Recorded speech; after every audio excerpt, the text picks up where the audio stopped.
মই আছো গোৱালপাৰা জিলাৰ কুমৰিপাৰাত মই আছো যেতিয়া এতিয়া সময় হৈছে ৰাতি 10:15 ৰাতি 10:15 কুমৰিপাৰাত থকা সংখ্যালঘু ৰাইজে মুছলমান ৰাইজে একেলগে জয় আই অসম ধ্বনি দি আছে। জয় আই অসম, জয় আই অসম, জয় আই অসম।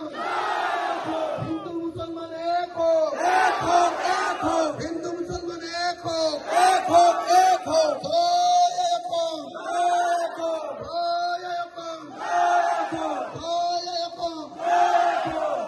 মই অসমৰ মুখ্যমন্ত্ৰী ডাঙৰীয়াক অনুৰোধ কৰিছো, আপুনি সদায় কৈ থাকে যে মুছলমান মানুহে অসমক ভাল নাপায়, পাকিস্তানক ভাল পায়, ভাৰতক ভাল নাপায়, পাকিস্তানক ভাল পায়। এতিয়া চাওক, সকলো মুছলমান মানুহে অসম আই, অসম মাক আটাইতকৈ ভাল পাওঁ বুলি ৰাতি 10:30 বজাত 10:15 কৈছিল ভাষণ কৰি আছে, হয়নে? মই অসমৰ মুখ্যমন্ত্ৰী এই ভিডিঅ'টো চাবৰ কাৰণে আৰু সমগ্ৰ অসমৰ ৰাইজক এই ভিডিঅ'টো চাবৰ কাৰণে অনুৰোধ কৰিছো। জয় আই অসম, জয় আই অসম, জয় আই অসম, জয় আই অসম, জয় আই অসম, জয় আই অসম, জয় আই অসম, জয় আই অসম, জয় আই অসম, জয় আই অসম, জয় আই অসম। এই ভিডিঅ'টো দেখিলে উজনি অসমৰ মানুহে সকলোৱে হিন্দু মুছলমান একলগ হ'বলৈ ভাল পাব। সেইকাৰণে মই এইটো কওঁ। ধন্যবাদ। জয় আই অসম।